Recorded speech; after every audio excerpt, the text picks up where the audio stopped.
está no ar e hoje eu tive o prazer de entrevistar o CEO do Observatório Nacional de Segurança Viária, Paulo Guimarães. Ele é um engenheiro comprometido, compromissado com a segurança viária e mobilidade urbana. Então, se você quiser saber um pouquinho mais sobre essa entrevista tão interessante, tão importante para a sociedade, clique aqui que você vai gostar da entrevista. Gostaria de saber a sua história. Como é que você chegou aqui no Observatório? Um lugar tão importante pra gente. Bom, é um prazer estar aqui gerando esse conteúdo que acho que é de muita importância para todo mundo que está nos assistir. A gente levando essa mensagem da segurança viária e isso está presente desde que eu nasci profissionalmente, praticamente, né? Quando eu tinha 18 anos, estava fazendo a faculdade de engenharia civil e aí fui procurar emprego. Um amigo meu falou, olha, a prefeitura está pegando estagiário, né? Que você não quer ir lá conhecer e tal. E aí eu fui lá, fiz uma inscrição e fui chamado para ser estagiário na prefeitura de São José dos Campos. Eu cursava de engenharia civil. E aí quando eu cheguei lá para me apresentar, me levaram para um departamento de trânsito. E eu falei, gente, tem alguma coisa errada. Eu estou cursando engenharia civil, né? Me colocaram no departamento de trânsito que eu não tem nada a ver com o que eu estou estudando. E aí que eu fui descobrir a engenharia de tráfego e a segurança viária com um tema, um desdobramento da engenharia. Então eu entrei como estagiário isso em 1997. Em 98 eu passei no concurso para agente de trânsito. E de lá para cá fui progredindo na carreira na prefeitura de São José dos Campos. Até assumir o observatório aqui, coisa de 2 anos e meio atrás. Até então, os últimos 6 anos na prefeitura, eu fui secretário de mobilidade da cidade. Então, toda a minha trajetória, toda parte da minha vida e toda a minha trajetória profissional foi ancorada, foi estruturada em cima do tema segurança no trânsito. Então, hoje eu estou aqui presidindo o observatório por conta de todo esse contexto e movimento que eu tenho com o tema. Você nem imaginava que como engenheiro isso seria tão importante. Nem imaginar. Para mim, engenharia era colocar um bloquinho em cima do outro. Eu quero construir uma casa. Estava tudo certo. E aí, nunca mais fui para outra área. Nunca mais. Eu conheci a engenharia de tráfego e aí é o que eu gosto de fazer, é o que eu tenho esse movimento. E o que te chama mais atenção? Olha, o que me chamou muito a atenção, e eu conto bastante essa história, que fez. É o que a gente brinca, né? Quem começa a trabalhar com isso, ou se apaixona logo de uma vez ou não gosta, porque quem está trabalhando com isso é um apaixonado. E eu lembro que eu era estagiário ainda e eu fui responsável, e foi meu primeiro projeto de engenharia foi a sinalização em frente à faculdade. E eu lembro que o dia eu estava indo para a faculdade de ônibus, e aí a Universidade do Vale do Paraíba aqui, ela fica numa subida, né? E a hora que estava chegando na faculdade eu vi as vagas lotadas, as plaquinhas sublocadas. E aí me deu uma sensação de realização muito grande, porque a gente trabalhar com o tema trânsito, a gente está presente 100% do tempo na vida das pessoas, de 100% das pessoas. Porque todo mundo se movimenta, todo mundo que está na rua e está se mexendo faz parte do trânsito. Então eu lembro que foi um sentimento de capacidade de realização muito grande, e aí isso é que vai me motivando, né? A gente tem muita possibilidade de melhorar a vida das pessoas a partir do tema da segurança no trânsito. E como que surgiu o observatório? O observatório surge em função da primeira década mundial de ações pelo trânsito. Então a ONU decretou na primeira década, 2011 a 2020, como sendo a década prioritária de ações pela segurança no trânsito. E uma das ferramentas para acompanhamento das políticas públicas, de fornecimento de subsídios técnicos para as políticas públicas, foi a instituição de observatórios. Na época, o Ramalho, que é o fundador do observatório, participou da conferência global, né? A gente já teve 4 que foram realizadas desde então. O Ramalho participou da primeira conferência e percebeu que não tinha ninguém do governo brasileiro envolvido com o tema. Então ele resolveu, a partir da sociedade civil, ocupar esse espaço que deveria estar sendo ocupado pelo poder público. E aí reuniu alguns especialistas e falou, olha, e ele brinca, né? Ele fala bem assim, vamos parar com conversa de bar, de ficar todo mundo querendo apontar o que está errado e vamos efetivamente fazer alguma coisa. E aí juntou essa turma para poder criar o observatório. E essa turma, quem são os envolvidos? Hoje o observatório é muito grande, a gente tem um sistema de rede, de trabalho em rede muito grande, né? Se a gente for considerar todo mundo, a gente tem mais de 5.000 pessoas plugadas ao observatório, mas isso começou com alguns especialistas, o Ramalho, que é o principal fundador, Mauro Gil, que participou também no processo de fundação, ou uns outros profissionais que atuavam principalmente na área de mercado automotivo e de engenharia. E agora, como é que chegam vocês fazem estatística e mandam para as mídias sociais? Como é que chega essa estatística? Pela Polícia Rodoviária, Polícia Federal? A gente tem um problema muito grande no Brasil com a estatística, né? A gente não tem, na nossa cultura, a cultura do Brasil, de forma geral, investimentos em pesquisa. Então a gente sofre muito com a estatística. Como é que a gente faz estatística hoje no observatório? Tem duas formas. Ou a gente organiza dados que estão disponíveis, né, e tem um monte de dados solto por aí. Então um dos trabalhos que a gente faz é organizar esses bancos de dados para que o dado gere informação, porque um dado por si só ele é só um dado. Então a gente usa bancos de dados públicos, o RENAEST, o InfoSiga aqui no estado de São Paulo é um dos bancos de dados mais atualizados e mais completos que a gente tem acesso. Então uma parte é usando os dados públicos e organizando esses dados para extrair informações deles. A outra parte é produzindo dados. Então, por exemplo, a gente pode citar aqui, a gente tem um estudo chamado Estudo Naturalístico de Condução, que é um estudo que está rodando já há 5 anos na cidade de Curitiba, onde a gente coleta dados comportamentais dos condutores. E aí a gente vai criando essa base de dados para poder fazer as análises. Então são dessas duas formas, organizando o que já tem ou criando o que não tem. Isso é Brasil? Isso no Brasil todo. Brasil todo. E quem são os profissionais? Tem engenheiro além de você, lógico? A gente tem no nosso... A gente criou um grupo de pesquisa no CNPq, então dali a gente tem os principais pesquisadores de todas as áreas. E trânsito ele é multidisciplinar. Então a gente tem engenharia, a gente tem estatística, geografia e cartografia, que é um elemento importante por conta da territorialidade que a gente tem no trânsito, profissionais de saúde, profissionais de educação, que são muito presentes. Então é multidisciplinar o tema que a gente traz. É maravilhoso. E vocês têm ligação com o Federal do Paraná, né? Isso. A gente, né, dentro da metodologia de trabalho do observatório, a gente tem como passo inicial sempre a estruturação de políticas públicas baseada em evidências. Esse é o conceito que a gente pratica. E hoje o nosso principal convênio é com a Universidade Federal do Paraná, que inclusive esse grupo é liderado pelo professor Tiago Bastos, que é membro do Conselho do Observatório. Então, a partir de lá, a gente tem conexões com outras universidades. A gente tem, por exemplo, com a Estadual de Goiás, que a gente fez o curso de Savalhos, a própria USP, o INSPER. Então, a gente vai trazendo, conforme o projeto de pesquisa, essas universidades que estão mais afetas ao tema. E outra pergunta, quem pode ser observador? Qualquer uma pessoa pode ser observador? A gente abre o Observador Certificado, é um programa que surgiu da necessidade da gente organizar melhor a nossa base de relacionamento com a sociedade. Então hoje a gente tem cerca de 700 membros que fazem parte desse programa. Como é que funciona? 2 vezes por ano a gente abre turmas, e essas turmas, para se inscrever no programa, precisa atender alguns requisitos.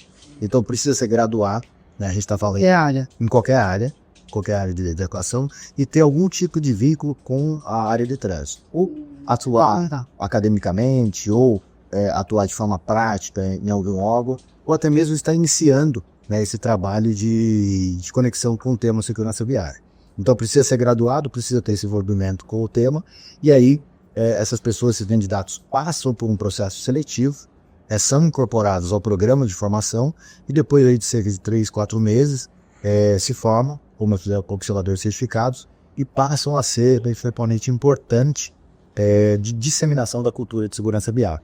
Então o observador certificado hoje, ele ao mesmo tempo que funciona trazendo demandas para o observatório, demandas locais muitas vezes, a gente está presente em todos os estados do Brasil, em 8 países fora do Brasil, com esse programa de observadores certificados, e por outro lado, a gente usa essa rede de observadores para trabalhar mobilizações, principalmente no Maio Amarelo.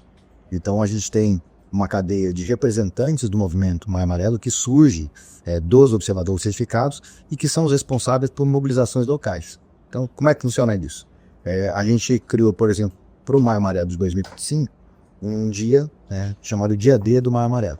Então a ideia é que no dia 25 de maio a gente concentre todas as atividades, principalmente essas de rua, caminhada, passeio ciclístico, Então o observador, né, lá na cidade dele, fica responsável por bater palma na prefeitura, bater palma nas empresas e falar, gente, temos uma coisa para fazer em conjunto aqui. Então essa é muito a função do observador, e o observador representa o observatório lá na ponta. Não, a gente precisa dar uma entrevista, falar de um assunto mais local, a gente aciona a nossa rede para isso. E como é que ele é mantido, o observatório? O observatório ele é mantido, parte dele, por um programa chamado Programa de Mantenedores Sociais. Então hoje a gente tem 12 grandes empresas que fazem uma contribuição anual e são associados ao observatório e compõem o nosso conselho consultivo. Então essa contribuição corresponde a mais ou menos 30-35% do nosso orçamento, e o restante do nosso orçamento a gente sustenta economicamente nossas atividades, prestação de serviço, consultorias. A gente se especializou ao longo do tempo em criação de campanhas, então a gente presta serviço para algumas empresas privadas gerando campanhas, consultorias, projetos de engenharia, e aí a gente faz essa prestação de serviço na área de trânsito para poder ter a nossa manutenção popular. Você mencionou anteriormente sobre o Maio Amarelo. Queria falar sobre essa campanha incrível que é o Maio Amarelo. O Amarelo surge, né, também... Um dia você deve conhecer o Ramário. O Ramário é uma pessoa muito excêntrica até, de tão criativo que ele é. E a cabeça não para? A cabeça não para, ele não para. Do projeto novo, todo dia do projeto. E eu lembro que eu tive uma outra passagem no observatório entre 2014 e 2016, eu fiquei 3 anos como diretor técnico. E eu lembro que em 2014 o Ramário trouxe essa ideia. Ele conta que ele desceu no aeroporto, acho que foi 2012, 2013, no aeroporto de Viracopos. O aeroporto estava rosa, era o mês de outubro. E ele falou, ele brinca, né, que ele saiu do aeroporto, ele ficou tão impactado com o outubro rosa, que até ele começou a fazer exame de toque nele inteiro. Porque foi uma coisa assim que a sociedade abraçou. É um tema de saúde, de prevenção que a sociedade abraçou. E ele falou, poxa, aí eu fui verificar, né, o trânsito mata 5 vezes mais que o câncer de mama, por exemplo. Dependendo do local, quase 10 vezes mais, se a gente regionalizar isso. E ele falou, não é possível a gente não ter nenhum movimento da sociedade que fale de prevenção no trânsito. E aí ele pensou em maio, porque maio foi o mês que a ONU decretou, né, a primeira década mundial de assuntos para o Brasil, a cor amarela, porque representa a atenção do trânsito, e o laço, porque é o que simboliza os movimentos sociais. Então ele trouxe essa ideia, e olha, vamos criar um movimento social para a segurança no trânsito. Ninguém acreditou, ninguém deu bola, mas ele insistiu, né, aquela característica de empreendedor, insistiu nisso. E hoje, com o movimento Maio Amarelo, é considerado a maior mobilização social pela segurança no trânsito do mundo inteiro. Está presente hoje em mais de 30 países, e agora a gente teve a 4ª Conferência Global de Segurança no Trânsito, e ele foi reconhecido pelas organizações participantes, né, coordenadas aí pela Organização das Nações Unidas, como a melhor campanha global de segurança no trânsito do mundo inteiro. Então, foi assim. E ideia boa dele, hein? Ideia boa. Isso você vê muita característica do empreendedor ali sendo colocada, né? Uma ideia maluca, que ninguém num primeiro momento... Qual a ideia que não é maluca? Esse começo, né? Inovação é assim. Então essa história do Maio Amarelo surgiu, e a gente acredita muito que o sucesso do movimento se deu porque o tema trânsito ele sempre foi muito afeto ao poder público. E a gente tinha já determinado pelo próprio Código de Trânsito Brasileiro a Semana Nacional de Trânsito como um momento de se debater segurança viária. Só que como uma ação governamental, a gente viu ao longo do tempo muita ação legal ser colocada para baixo do tapete por conta de ordenança política. Então o projeto é do time vermelho, o time azul não adota, e vice-versa. E o Maio Amarelo surgiu da sociedade, surgiu dos movimentos sociais, surgiu das ONGs. Então a gente atribui a isso, né, esse grande sucesso que foi o movimento. Eu sei que o Observatório ganhou alguns prêmios aí, né? Concorreu também a alguns prêmios. Eu queria falar desses prêmios que vocês ganharam no exterior. Olha, a gente tem o recente, né, a mais recente foi como melhor campanha de conscientização no trânsito do mundo inteiro. Mas tem alguns outros prêmios que a gente tem muito carinho por eles, né? E um que eu gosto sempre de citar é o Prêmio VOL, que é de voluntariado. Então, com o programa Observadores Certificados, a gente foi reconhecido aí, há alguns anos atrás como o melhor programa de envolvimento e engajamento social de voluntários, porque todo esse trabalho que é feito pelos observadores certificados é todo a partir do voluntariado. Então, isso mostra um pouquinho a característica do observatório, de engajamento da sociedade e de qualidade nas coisas. O quanto a sociedade está envolvida, né?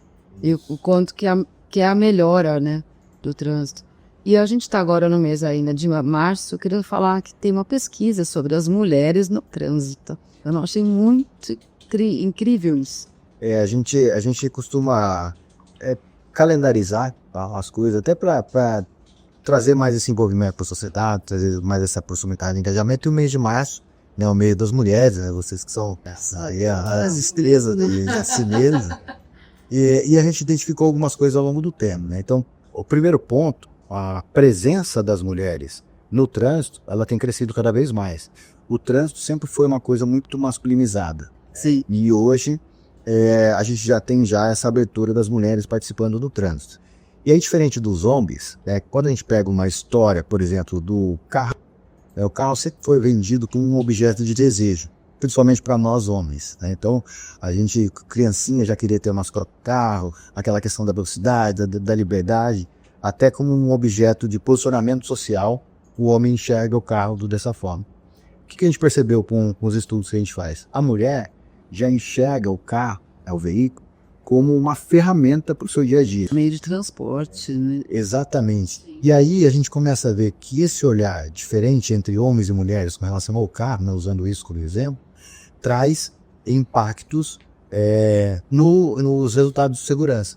Então hoje a gente tem que as mulheres são muito mais seguras na condução de veículo do que os homens, e a gente atribui parte dessa segurança primeiro à característica da mulher em si, que é sempre mais focada no cuidado, no zelo, né, do acolhimento. Tudo isso faz parte da característica da mulher, que o homem tem menos. É que também nós levamos 9 meses da barriga, né? O próprio instinto feminino já traz isso consigo. E aí depois esse olhar, né, do que é o veículo para elas, né, que é uma ferramenta de apoio no dia a dia e não um objeto de desejo como é o carro. Então aí a gente vai tirando, aí a gente consegue dar sentido para aquilo que a gente enxerga nos números, né, dessa diferença tão grande entre os comportamentos entre mulheres e homens. Agora, tirar a carta de um homem que já está idoso, que não tem mais condição de dirigir, para o homem é muito mais difícil do que para a mulher. Porque justamente pelo que você falou. Porque são características comportamentais, são naturezas diferentes. E a gestão do trânsito, a gestão da segurança do trânsito precisa levar isso em consideração. O que a gente faz no final do dia enquanto gestor de trânsito é mediar conflitos. É o que a gente sempre tenta procurar, porque o trânsito é cheio de interesses, né, cheio de conflitos de interesses. Então o que a gente precisa proporcionar é políticas públicas que tenham a capacidade de mediar esses interesses, esses conflitos, que isso seja fundamentado em dados técnicos, dados científicos. Esse é o trabalho que a gente faz. Paulo, brilhante, emocionante a sua explicação, seus esclarecimentos. E nós temos aqui um amigo, colega médico, né, que é o Sebastião Domingues, que é aqui do ouvidor, né, observador, fez o curso, né, e o Sebastião tem coisas boas aí para agregar aqui nas perguntas com você, né. Vamos lá, Sebastião. Só queria dizer para vocês, a coisa é o seguinte, quer dizer, a gente que está envolvido no dia a dia do trânsito, na merda do exame, dos motoristas, as renovações e tal, é uma boa oportunidade também estar como observador do Observatório Nacional. Você vai fazer um curso online, que você vai aprender muito, e a gente vai poder agregar também na nossa atividade uma atitude mais ativa com relação à segurança viária. Antes a gente estava conversando, viu, Paulo? Eles queriam saber como é que eu tenho me envolvido no trânsito. Então, eu comentei que eu sou leitor de 4 rodas desde que eu tenho 12 anos de idade, né? Quer dizer, eu comprei um Passat usado de segunda mão uma vez, porque ele foi o primeiro carro que teve os cintos de segurança de 3 pontos, né? Também comprei um Astra usado, mudei de carro, só porque foi o primeiro que teve airbag duplo que eu podia comprar naquela época, né? E eu relatei para o Dr. Dobros, que ficou impressionado, que eu observei na prática, porque nós formamos aqui em São João dos Campos uma empresa para dar assistência para a prefeitura no atendimento oftalmológico de urgência, né? E na época, isso foi em 1989, a gente atendia em torno de 6 a 8 perfurações oculares por mês. 90% delas eram relativas a acidentes de trânsito, a sinistro de carro. E geralmente batida dentro da cidade, a pessoa era jogada para frente, furava o olho no para-brisa e por aí vai, né? E a gente percebeu isso cair praticamente a zero quando efetivamente as pessoas começaram a usar o cinto de segurança do 3 pontos. A gente sentiu na prática essa importância de atitudes, né, de segurança viária que efetivamente vão contribuir para a diminuição das lesões corporais ou até mortes. Então, eu estou muito animado com o observatório, é uma experiência interessante. A troca de conhecimento que a gente observa nos grupos de WhatsApp, principalmente, né, é muito grande, né? E você passa a ver também a segurança viária sobre outros olhos, né, sobre os olhos do antigo agente de trânsito de São Paulo, né, assim como você vê também o olhar do engenheiro. Então, eu convido a todos aí que queiram a, nas próximas turmas, se inscrever e fazer o curso, que é muito bom. Vamos divulgar os cursos, né? Vamos. É sempre aberto, é muito legal quando a gente traz esses profissionais multidisciplinares, porque a gente tem dentro do grupo a maior diversidade de profissões, de momentos de carreira, e é uma troca muito interessante, porque a gente tem agente de trânsito que está lá na ponta, na prática, trocando ideia com um pesquisador que nunca saiu do ambiente de escritório do mercadeiro. E essa troca produz conhecimento, produz resultado muito interessante. Paulo, e o professor, você sabe que numa sala de aula, seja lá da infância, né? Mas o professor dá um conteúdo, né? Bom, deve estudar o conteúdo, mas cada um segue um caminho, né? Caminho profissional, e bate em cada um algumas coisas diferentes do que lá teve os outros. Você hoje colocou assim, que engenheiro de segurança, né? Que aquilo brotou dentro de você, provavelmente porque você já tinha aquilo, que aí as informações vêm e você transformou essa autoridade aqui hoje de diretor do observatório. Para mim, não como autoridade, mas como você sabe, um médico, um bom médico, ele nasce.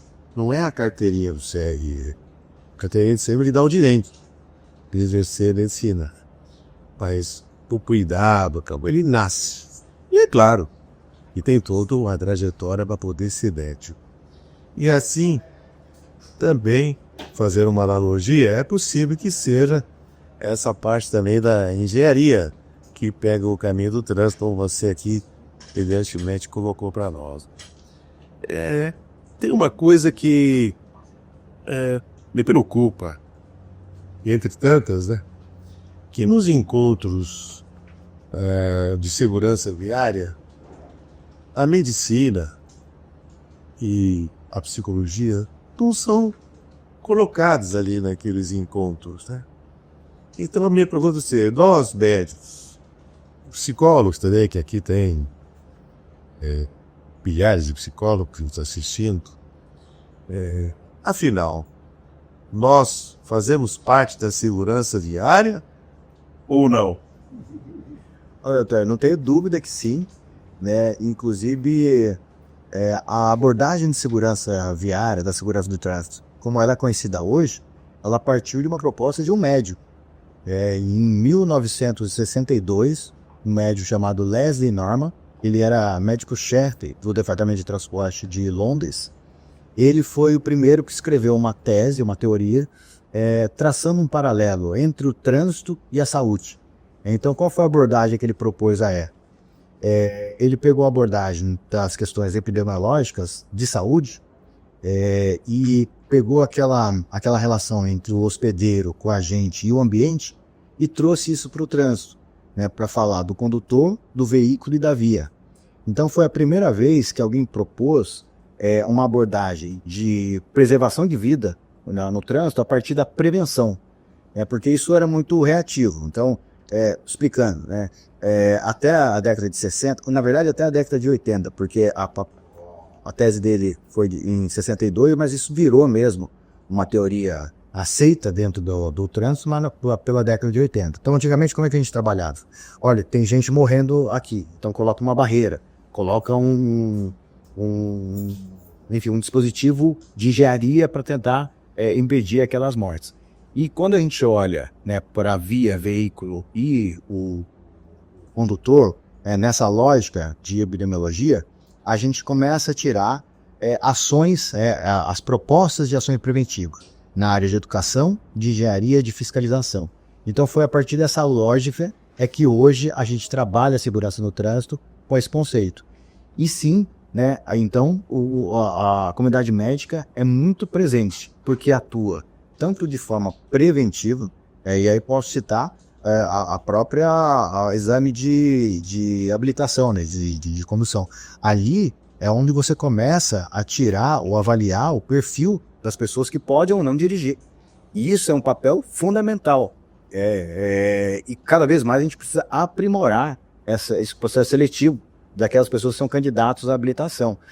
Tem gente que não tem o perfil, pelo menos naquele momento, isso pode ser trabalhado, isso pode ser tratado do ponto de vista médico, mas tem gente que não tem o perfil para ser condutor.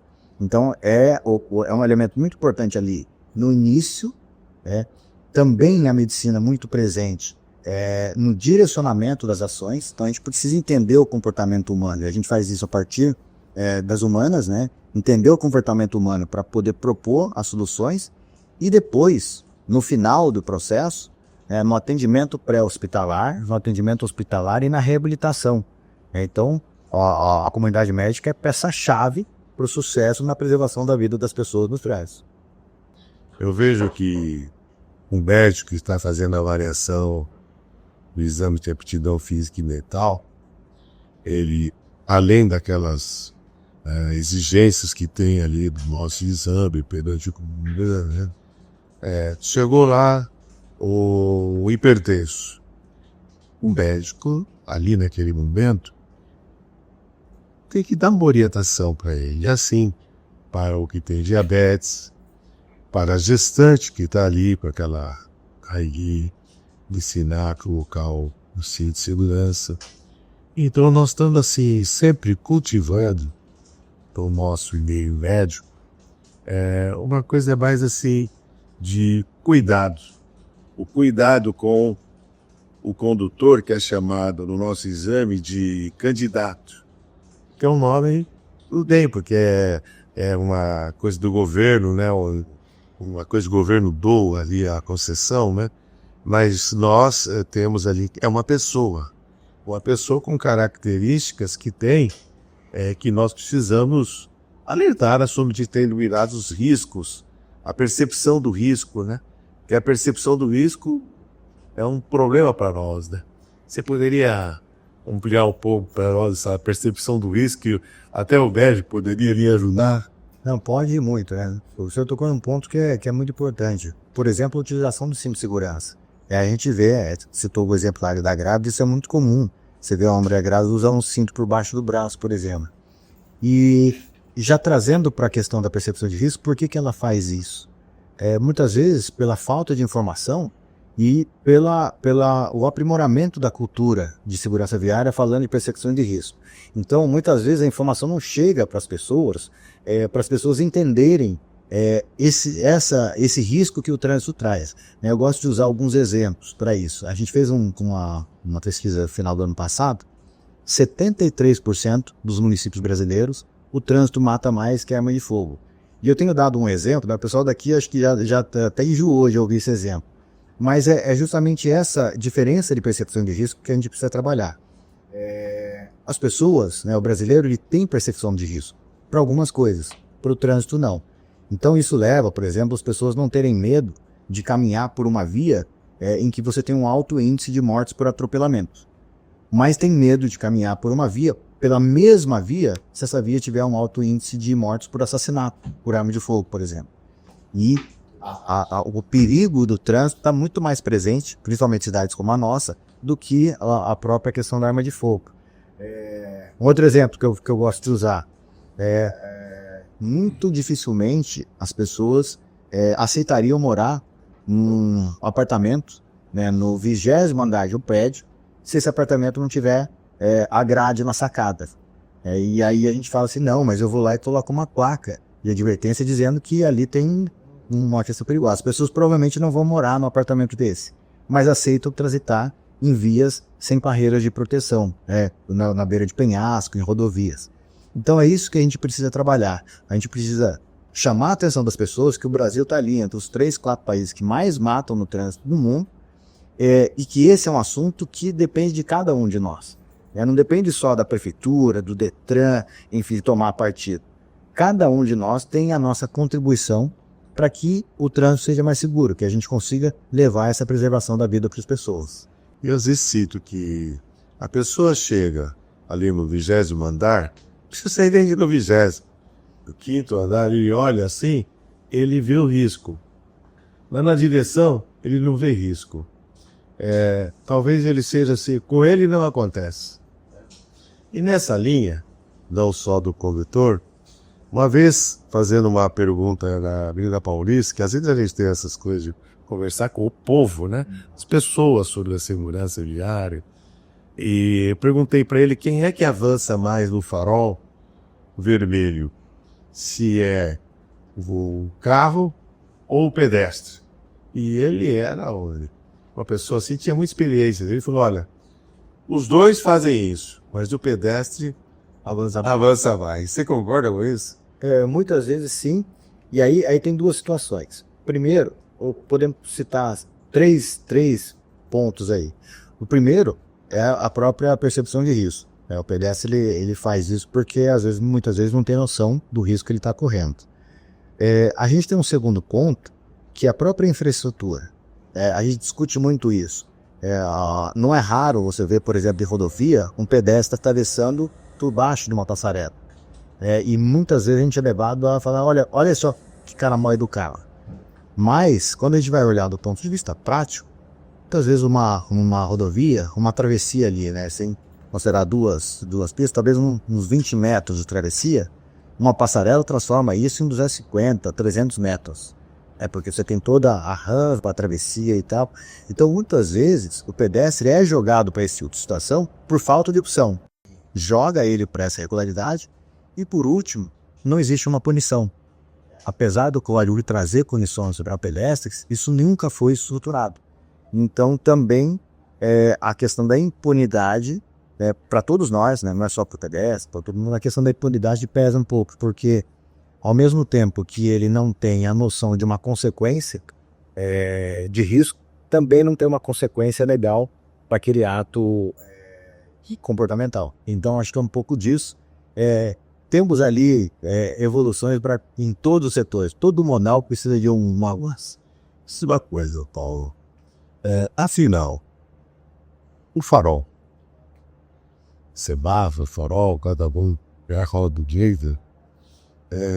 É melhor que seja os cruzamentos ou lá pouco antes do cruzamento, no meio do quarteirão, com a faixa de pedestre. Como é que você conhece aí no mundo, como é que é fico?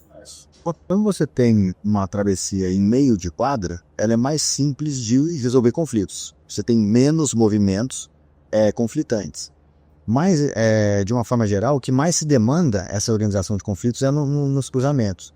Então, não tem muito assim, um é melhor ou pior. Cada caso é um caso, e é por isso que a engenharia está aí, né, para poder olhar para cada um dos casos e fazer essa investigação. Quando a gente tira, vou pegar um exemplo que foi feito na Avenida Paulista, por exemplo.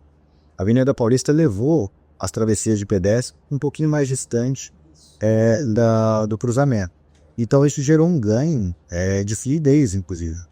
Porque você tem os veículos que vão fazer a conversão à esquerda ou à direita, por exemplo, uma área de acúmulo, e o tempo que seria consumido ali para a travessia de pedestre com todos os movimentos veiculares fechados é melhor aproveitado. Então cada caso é um caso, cada caso precisa ter, é mais ou menos como o médico faz, cada doente é um doente, né? Apesar de a gente ter o procedimento, a gente precisa olhar para cada situação de forma individual. Na Paulista eu uso diariamente, praticamente, no meio do Mandirão, né? Por isso que eu acho bem prático, bem interessante, vejo que vai seguro. Às vezes o ônibus para em cima da coisa, né? A respeito da mudança de cultura, né? No nosso caso de médicos, o que a gente pode fazer mais para ajudar a mudança de cultura?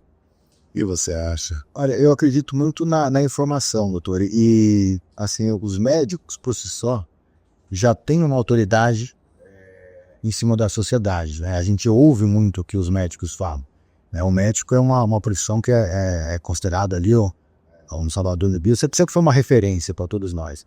Então, levar a mensagem da mudança de cultura é uma contribuição muito relevante da comunidade médica. E mais do que isso, mais do que a fala, é a prática.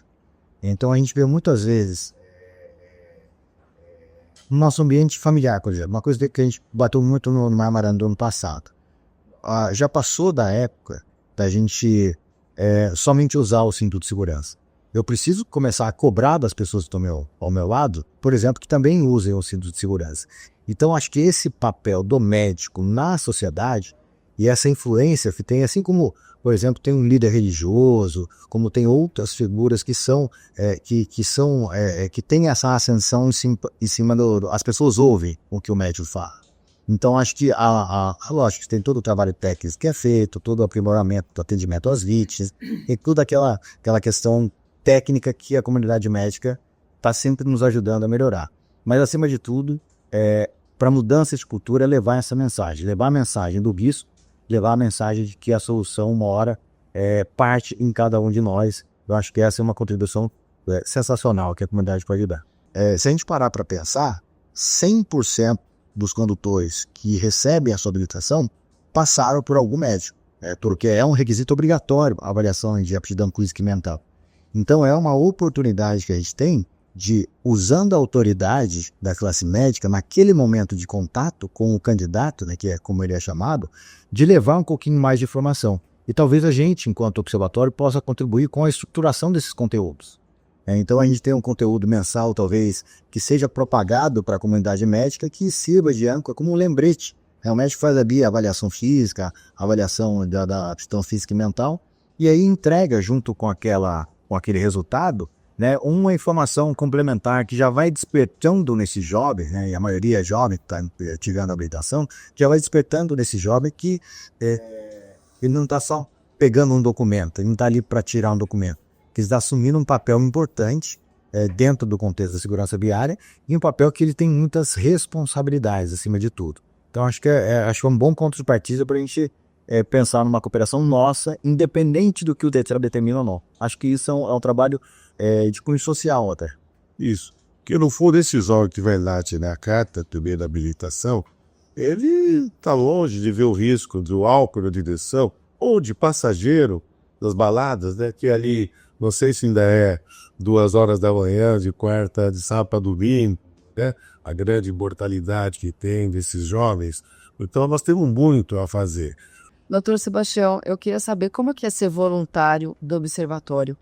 É uma oportunidade de enriquecimento muito grande. Que eu falei antes, o Paulo reiterou, a diversidade das formações e principalmente das experiências, né, que cada um tem, isso traz uma abertura da sua visão futurante.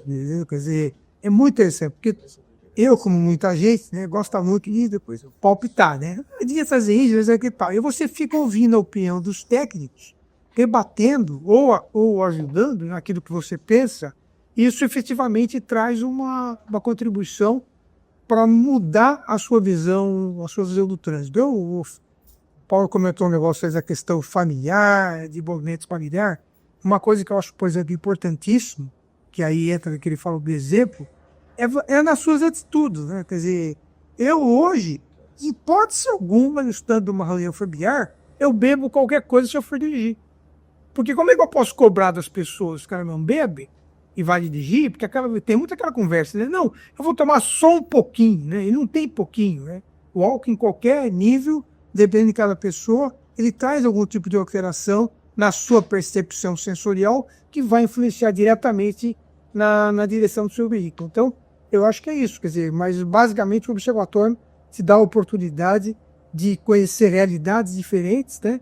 E principalmente pessoas diferentes. É muito positivo. A quanto senhor Não sei, porque eu sou péssimo de data, mas Mais ou menos. sei lá, como adoro, deve estar uns 4, 5 anos no observatório. Aliás, que foi na pandemia que eu fiz o curso e entrei no observatório. Mas já, Oi, sim. E o que te traz mais alegria ser observador? eu acho que essa participação, esse enriquecimento, né? E essa possibilidade de você ficar pensando coisas que podem efetivamente contribuir para diminuir a mortandade. Você tem ideia de quantas pessoas você conseguiu ajudar?